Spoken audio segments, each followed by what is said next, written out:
Hi and good afternoon, North America, and to our audiences in Asia, good morning, and good day to our audiences from the other regions as well. Welcome. Welcome to eMemory and PUFsecurity's joint webinar. Allow me to first briefly introduce eMemory and PUFsecurity. eMemory is a leading supplier of semiconductor IPs specializing in OTP memories, such as NeoBit, NeoFuse, and MTP memories, such as NeoMTP, NeoEE, while NeoPUF is the company's embedded root-of-trust technology for security applications. As we forecast the increasing security needs in the future, eMemory established a subsidiary, PUFsecurity, which is dedicated to innovating PUF-based security solutions based on its NeoPUF and OTP technology. Here at PUFsecurity, we've already developed secure OTP, hardware root-of-trust module, the PUFrt, and secure crypto coprocessor, the PUFcc, since 2019. Today, we'll introduce our latest extension solutions based on PUFrt and PUFcc, the Flash Protection series for flash memory. We are very honored to have the Manager of Security Technology, Dr. Ken Trung, with us here today to present the topic titled, Keeping Digital Assets Safe, PUF-based Security Solutions for Flash Memory. As for our Q&A session, we are privileged to have the technical consultant of PUFsecurity, Dr. Wu, to be answering some of your questions today. So, without further ado, let's begin our webinar.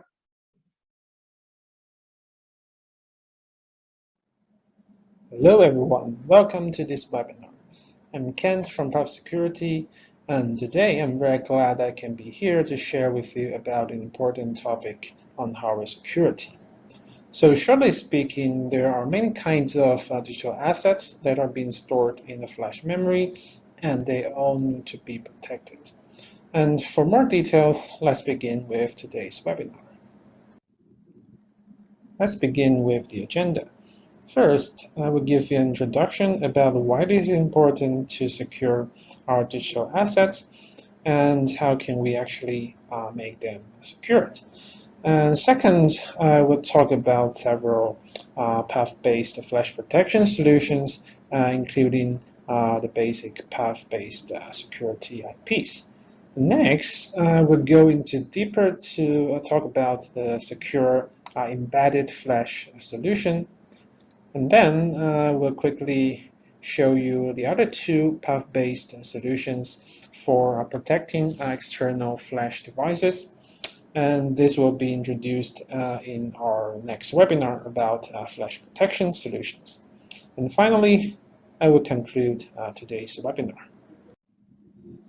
Now let's first talk about the threats that we are facing. In this example, there are two parties communicating with each other. The mobile phone is communicating with the cloud through this communication channel. And while this channel can either be a wired network or a wireless network, what's in common is that they are typically open to public.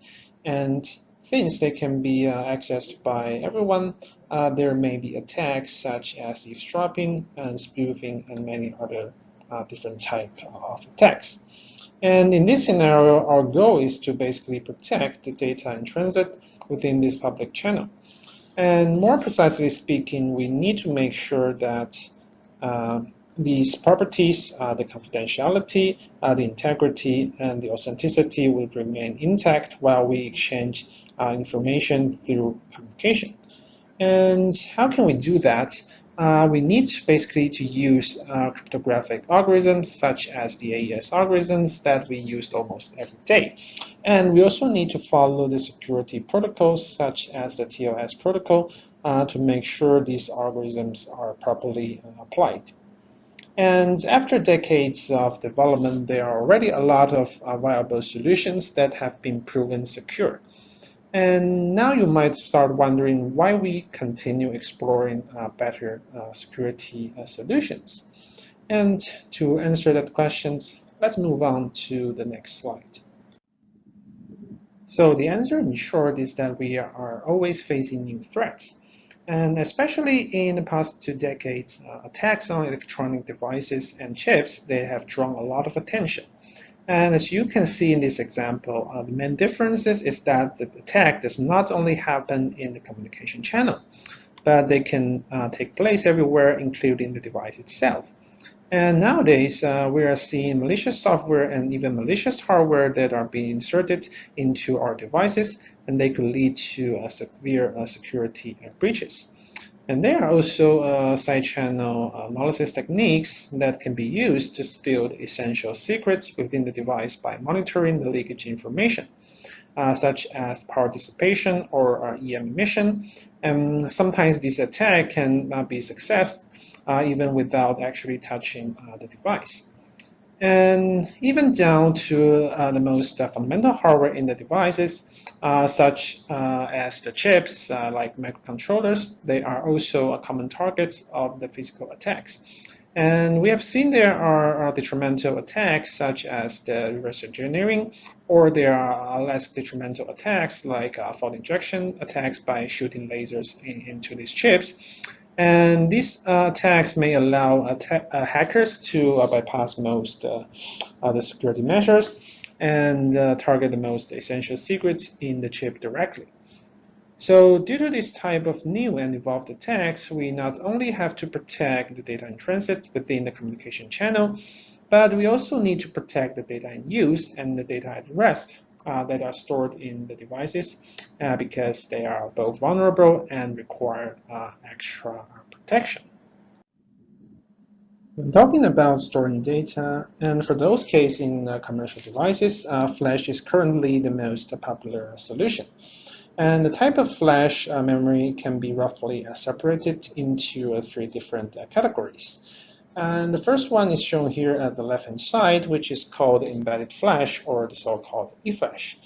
And this type of flash memory typically has smaller density, but they can be integrated with other circuits on the same chip using the same technology. And the embedded flash can be used to store program codes and execution data, allowing program execution without having access to external memory. And since it is sometimes the only storage element available on the chip, it could be used to store sensitive information, such as the secret key or other passphrases. And if an attacker has the ability to attack the entire SoC, it is also possible that the eFlash can be attacked, as well as the important asset that is stored within it. And different from the embedded solution, it is also much more common to use external flash devices, and there are NOR Flash and NAND Flash. And the NOR Flash is typically faster, and they can be used to store also the codes and data. And for the NAND Flash, they have a much higher density, but the speed is slower. So it's typically to use store a larger size of digital assets. And to attack these flash, an attacker may disturb the interface through probing or by removing them from the circuit board. And in addition, they can also see in physical attacks targeting the memory cell. So it is quite clear that the assets stored in these flash memory are vulnerable to physical attacks, and they need to be protected. So how can we solve that issue? Similar to what we did to protect data in transits, what we can do is to encrypt the data before storing them into the flash, and we'll decrypt the data only when it's needed. So as you see in this example, we have data that's generated by the core, and before storing the data into the flash, we then need to encryption algorithm. And this encryption algorithm is given a specific secret key, and therefore it turns these data into a ciphertext, and then the ciphertext can be stored into the flash. And by doing so, because the data is encrypted, so even if the attacker can successfully attack the flash, it will only give them a ciphertext, so it means the asset could remain secret. So basically, you see this example looks quite simple, but is that really that easy? Do we have missed anything? So the answer is yes. And now we must ask another question. is the encryption key secure. So while encrypting data during communication, the device encrypts messages using its secret key, and only the ciphertext will be sent out into the communication channel. And in this case, the attacker can apply a eavesdropping attack to get the ciphertext, but they cannot decrypt it because they do not know the value of the secret key. And as a result, this solution can be secure under this threat model because the attacker cannot access the secret key. However, if we consider the case of data protection in Flash, the secret key and the data we need to protect are within the same device, and sometimes they are even on the same Flash block. So if an attacker can find a way to breach the Flash device, there is also a high chance that the secret key can also be obtained by using these physical attacks. And in this case, there is no security at all. So what we need to do is to make this secure is to store the key somewhere safely. Assume that we have solved the security issue by keeping the key safely. Is there still anything missing? So the remaining issue is quite trivial, since in many applications, the access speed of the flash would matter a lot. And for example, if the code stored in the NOR flash is being directly executed, it may require a very high throughput, for example, in this case, 100 megabit per second. And if we want to encrypt and decrypt the data that's stored within this NOR flash, we need to place a encryption and decryption algorithms. And this algorithm might introduce a speed bottleneck and lowering the throughput, maybe, for example, down to 10 megabit per second. And in this case, this speed might not be acceptable. So basically, in many of the applications, sacrificing speed for security is not acceptable.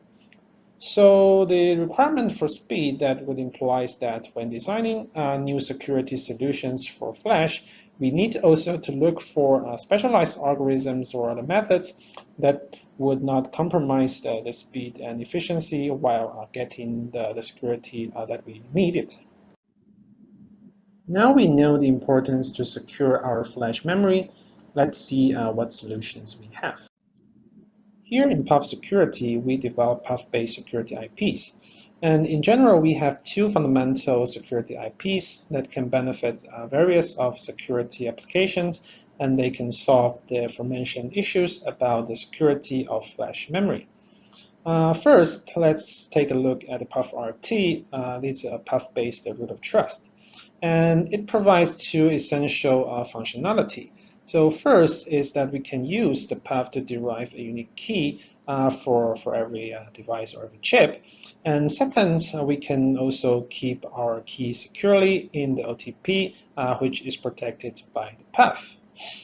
And both of these two functions can be leveraged to secure the key from being a physical attack, so it can solve the first issue of protecting the flash memory.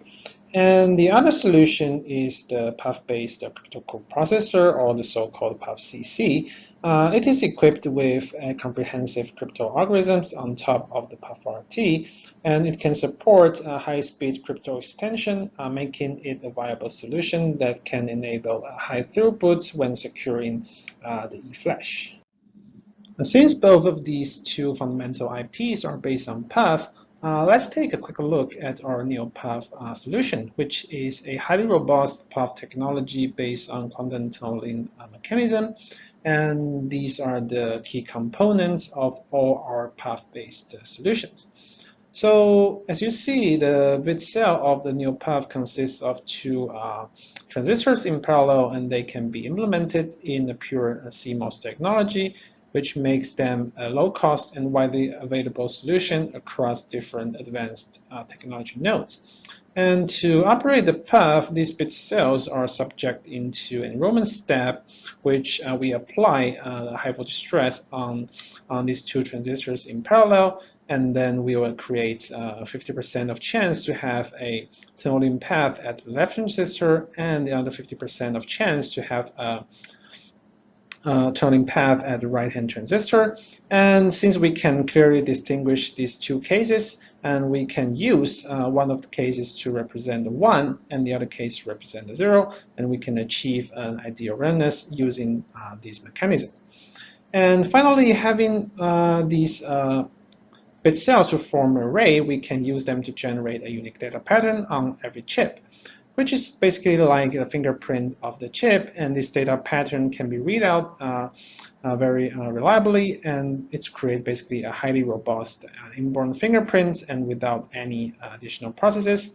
And these chip fingerprint can be further used to derive secret keys or other security parameters for our security applications. So in these final slides of this section, let's take a look at the 3 flash protection solutions that are based on PUFrt and PUFcc. And the first solution is the PUFef solution, which can encrypt the code stored in embedded flash and provide an execute in place functionality for microcontrollers or other types of applications. And the second solution is the PUF encryption or the PUFemc solution that supports data encryption of a high-density NAND flash, providing extra protection for the assets stored in the NAND flash. And the third one is the PUFxip, the PUF execute in place solution that supports high-speed data decryption, allowing execute in place for the encrypted code stored in external NOR flash. And for this case, let's first focus on the embedded flash extension. And this is a PUFef solution based on PUFrt and the secure OTP and PUF macro. And for more details, let's move on to the next section. This slide illustrates the block diagram of the PUFef solution. And you can see on the left-hand side is the PUFrt secure macro, which provides key generation and secure key storage functionality. And it is also equipped with a comprehensive anti-tampering design, resulting in a well protection against physical attacks. And for securing the eFlash content, we must also implement a Cipher extension that can encrypt and decrypt the data flow from and to the core processor. And because of its low latency and high throughput, execute in place of the embedded flash memory can also be supported. And basically, by applying this solution, we can extend the secure enclave from the PUFrt and to be extended to the eFlash. And another advantage of this solution is the ease of use. This secure eFlash solution can be seen as a direct replacement of a conventional eFlash IP, allowing the chip designers to obtain a secure eFlash solution without a need to pay a lot of efforts on design and integration. So to better explain how a secure eFlash is better than a conventional solution, here is a simple illustration. So first, referring to the left-hand side picture, suppose we are storing data within the eFlash of all these chips. An attacker can try different physical attacks on one or several chips and until an attack is successful. And if a successful method is found, the attacker can also apply the same techniques to all the other chips. And however, if we utilize a PUFef solution with protection brought by our NeoPUF, both the physical addresses and the data that is programmed into it, they will have be different for every chip, because the chip derived from PUF are unique. And in this case, an attacker can only obtain encrypted data after successful physical attacks. And moreover, since every chip is encrypted differently, the same attack method cannot be easily applied to the others, making it extremely difficult to attack all of these eFlash. And since we want to encrypt the data that is stored into the eFlash, we still need to select the right cipher to do so. So let's move on to the next slide. So now the question is how to choose a suitable cipher for our PUFef solution. And of course, we need security to make it resilient to cryptanalysis and other types of attacks. And since we want also execute in place, we need also to have a high speed. And furthermore, although they are not as strict as the other two, we also want the area and power to be as low as possible. But there are challenges, and if we want to enhance the security, we will need to use more resources because there will be longer key and then more operation rounds will be needed for a better security. And it implies that we need to spend more computation or time resources to achieve so. However, chips in embedded flash technology would typically do not have that much resource at their disposal. And as a result, it is almost impossible to achieve both high security and having the execute in place functionality. So what is our strategy? The answer is that we do not really aim for the highest security strengths, but instead we look for ciphers that are just secure enough. And to see what kind of choice we have, let's first understand what the threats we are facing. In this scenario, we are facing the threat of chosen plaintext attacks. And as shown in this illustration, we may program different data into the embedded flash using the same key, which would result in different ciphertexts that are stored within the eFlash. And this type of attack assumes that the attacker can choose which plaintext to be encrypted and programmed into the eFlash. And furthermore, the attacker can obtain encrypted data through physical attacks, which makes them to know also the ciphertext.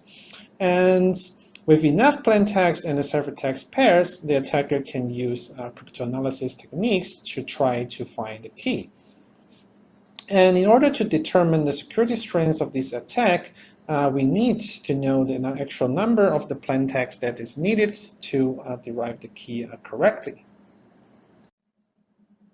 Now the question is, what is the required security strength for this solution?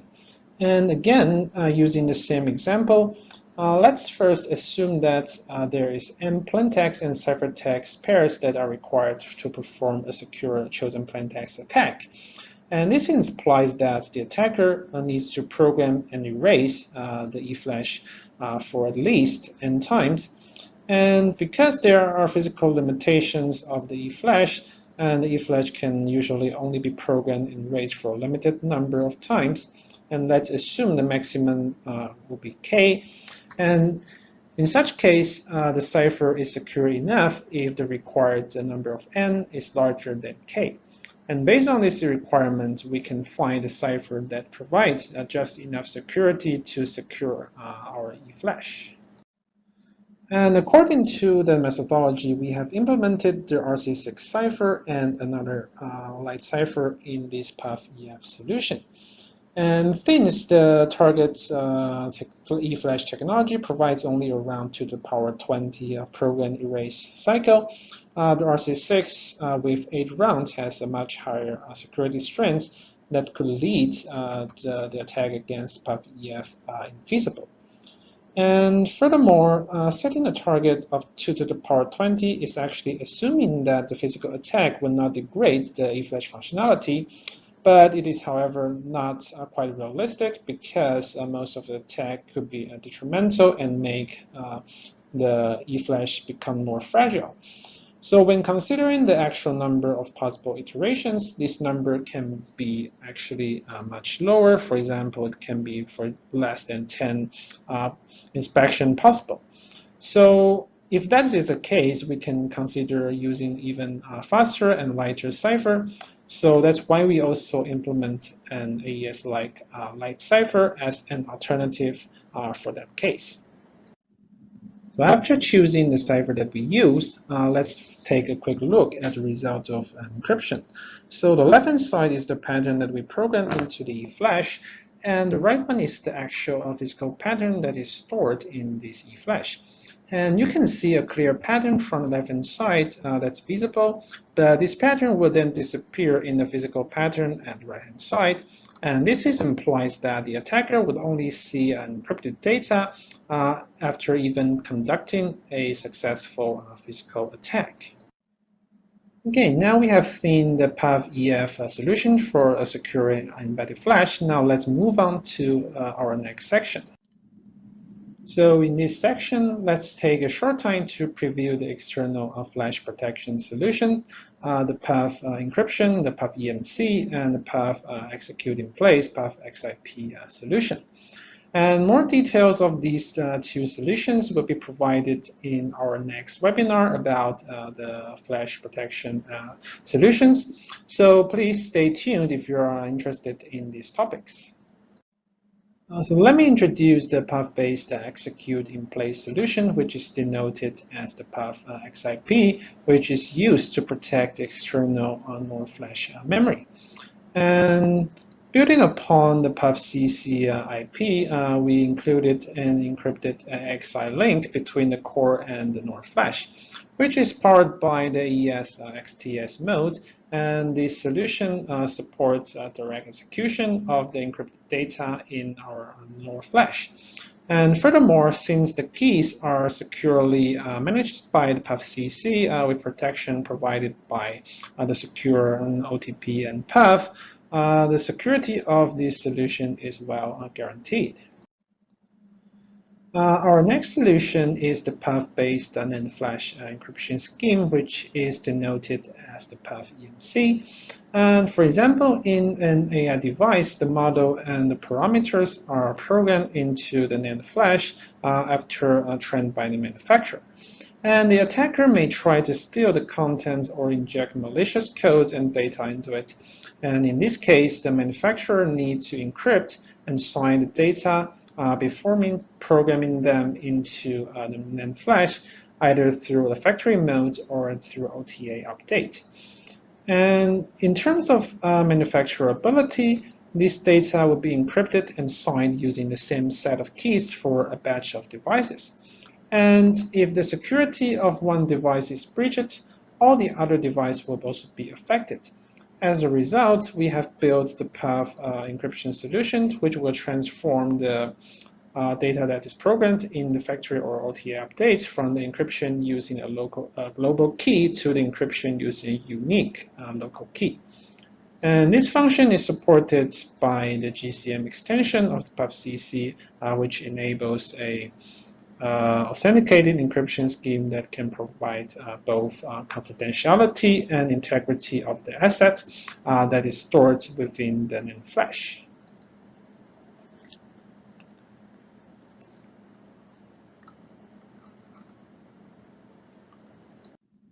Okay, after previewing these two solutions, and we have also finished introducing the PUFef solution, now it's time to conclude today's webinar. So in this webinar, we have learned that there are a growing number of physical attacks that can make our digital assets getting more vulnerable. And that implies that we need to protect our storage element, especially the embedded flash or the external flash technologies. And to solve the challenges of protecting a flash, we have also proposed and introduced you to the PUF-based IPs for a secure eFlash and external flash devices.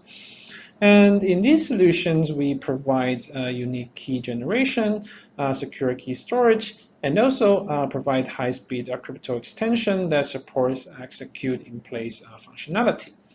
And after using these security IPs, we can say that your digital asset is basically now in safe hands. So this is the end of today's webinar. Thank you very much for your attention, and I would be happy to answer any questions. So feel free to let me know if you have any comments or questions. Thank you very much.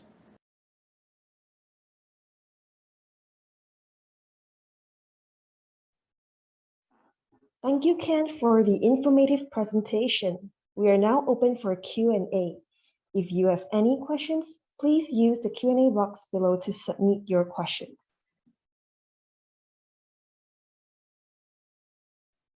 Well, we have a few questions lining up. The first question is, what is the availability of the flash protection solutions?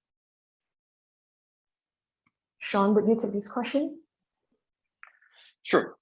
So regarding the availability of the PUFef for secure eFlash, it is implemented in the eFlash technology, they are commercially available. So the availability of this technology actually follows the roadmap or our foundation technology of NeoFuse and NeoPUF, which came from eMemory. So this IP has been qualified or verified from 90 nanometer down to the 40 nano technology, eFlash, different foundries. So, and actually, we actually just finished a joint development project with UMC that the PUFef Secure eFlash macro and its test chip has been developed in the UMC's 55 nanometer of eFlash technology. And about the other two solution for external flash protection, since we are not limited by the technology of the flash device, the availability of this solution are the same as our PUFcc, the crypto coprocessor IP, so which is available from 0.15 micron all the way down to the 6 nanometer technology nodes, depending on what kind of design or what kind of process node will need it.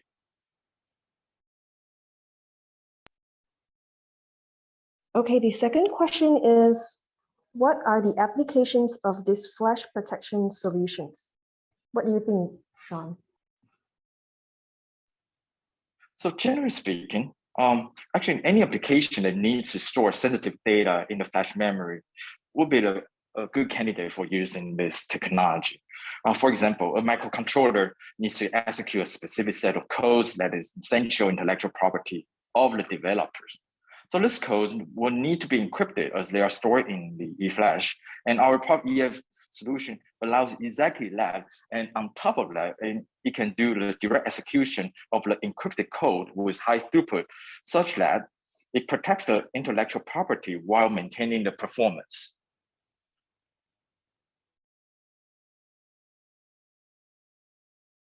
The next question is, what are the advantages of the PUF-based Flash Protection Solutions comparing to the other Flash solutions in the market? Sean, would you take this? Sure.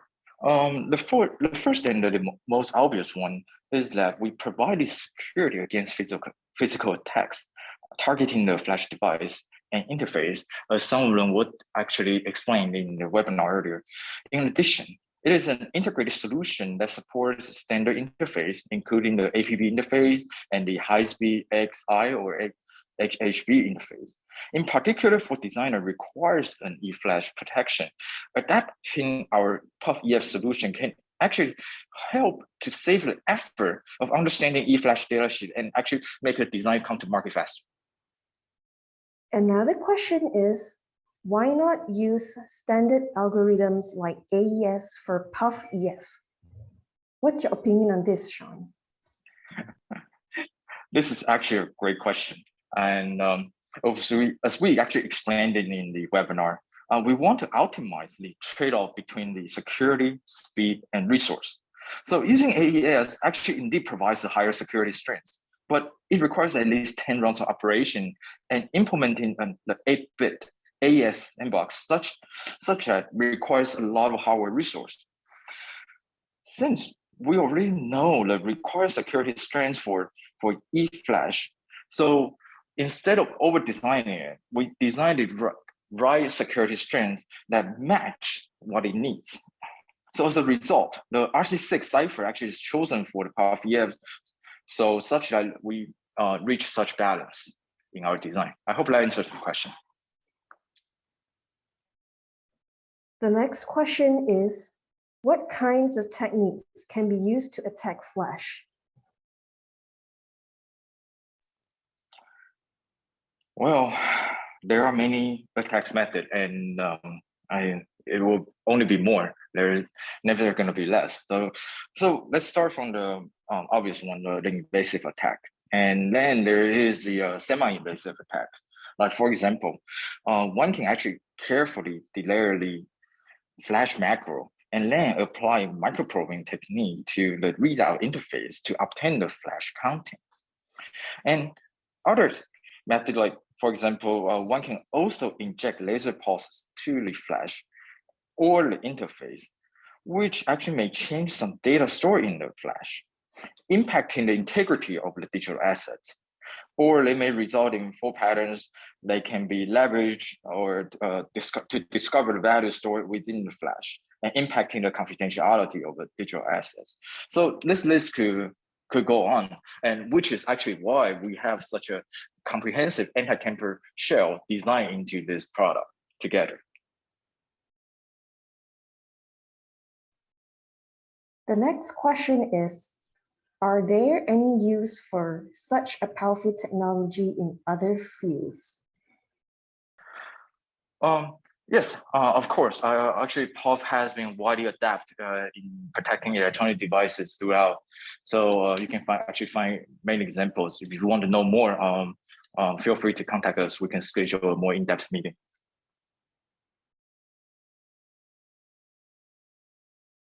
Our next question is, in XIP, should we decrypt all codes or just parts of the code when we want to execute? For the ephemeral data generated by the codes, should we encrypt the data? What do you think, Sean? So it actually depends on what kind of code we're talking about here. Not all codes needs to be encrypted. And regarding the data that's generated, it's of course also depends on whether it needs to be confidential or not. This is actually a very good question. It actually requires some in-depth discussion. So you're welcome to talk to us afterward, and we can schedule a little bit of time to have a further discussion if you want to. Thank you for this question.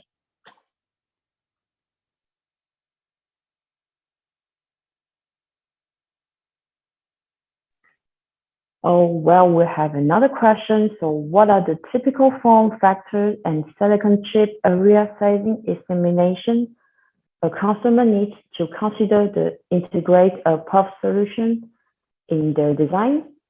Dr. Wu? So it actually depends on the storage density that a customer would like to have and the technology nodes the customer chooses to be on. The size is actually very similar to OTP, and it's certainly smaller than the PUF-based solution.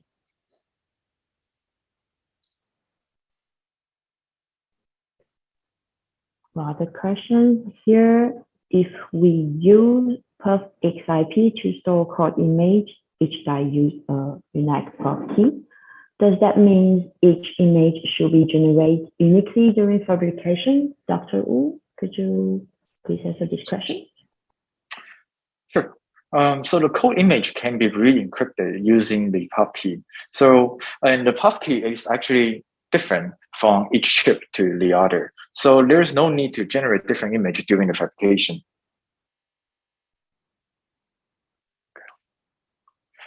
All right. I'm also seeing some question in the chat room regarding how the our IP is being programmed and so on and so forth. So this is a topic for other talks, and without the actual material, it's not easy to explain here. But what I can say is that we can ensure customer that our IP actually is fully integrated with all they need, and by having our IP in the design, well, the programming part, so on and so forth, can be taken care altogether.